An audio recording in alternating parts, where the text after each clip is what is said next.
Good morning and welcome to KidNuz. I'm Kim. Today is Wednesday, August 30th, 2023. And we begin with Floridians hunkered down and braced for impact.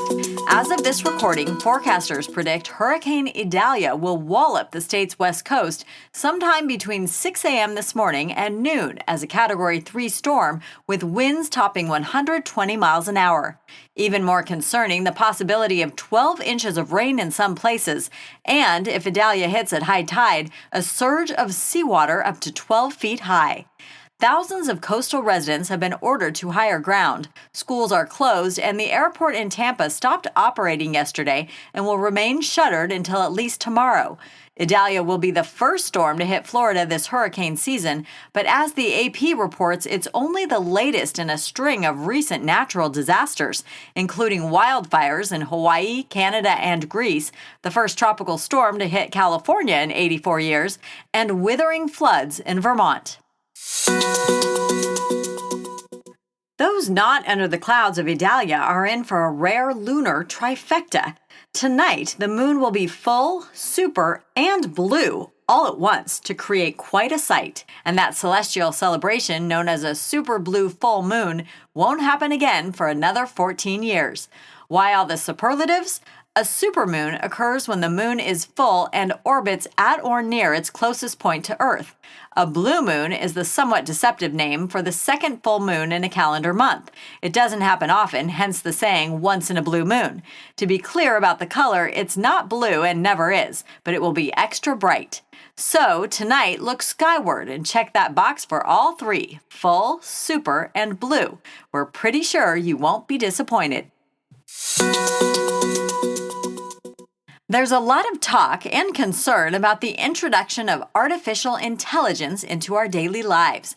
But one school district in Georgia isn't running away. It's going all in. As reported by CBS News, Gwinnett County has introduced a curriculum that brings artificial intelligence into nearly every subject, from art to English to math to the sciences.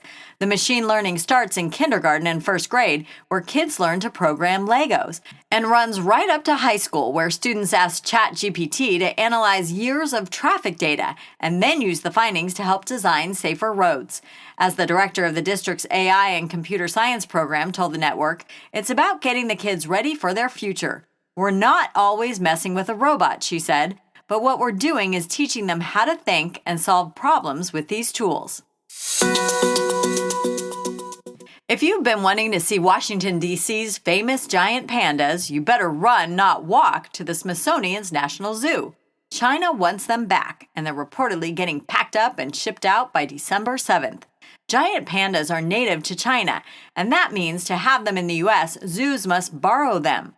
Once DC's famous trio leaves, only 4 giant pandas will be left in the U.S., a mom, dad, and 2 panda kids at the Atlanta Zoo, and their clock is ticking too. They're due to head back by the end of next year. Only about 1,864 pandas remain in the wild, mostly in China's Sichuan province. But because of the success of breeding programs, the once endangered species was upgraded to vulnerable by the International Union for Conservation of Nature in 2017. Lots of March Madness fans know Sister Jean, the Loyola Chicago chaplain who doubles as a good luck charm for the men's basketball team. But Monday night, Sister Jean took her skills to Wrigley Field in Chicago to remind Cubs fans that baseball is also her game and that age ain't nothing but a number. The nun celebrated her 104th birthday by throwing out the first pitch, an underhand toss that followed an impressive windup from her wheelchair. Afterwards, she joked on social, "I'll be having Tommy John surgery tomorrow, God bless." According to TMZ, this year's celebration isn't over yet.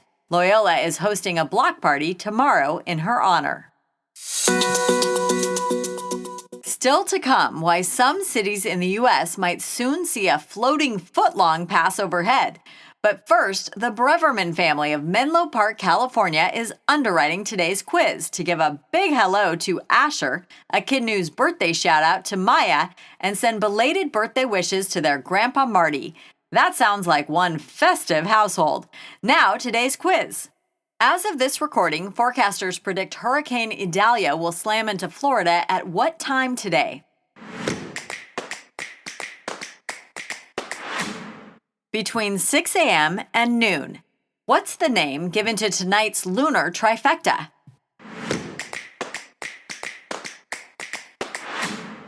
Super blue full moon. The National Zoo's 3 giant pandas will soon be returned to which country?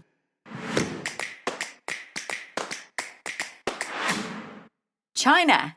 How young is Chicago's basketball and baseball-loving sister Jean?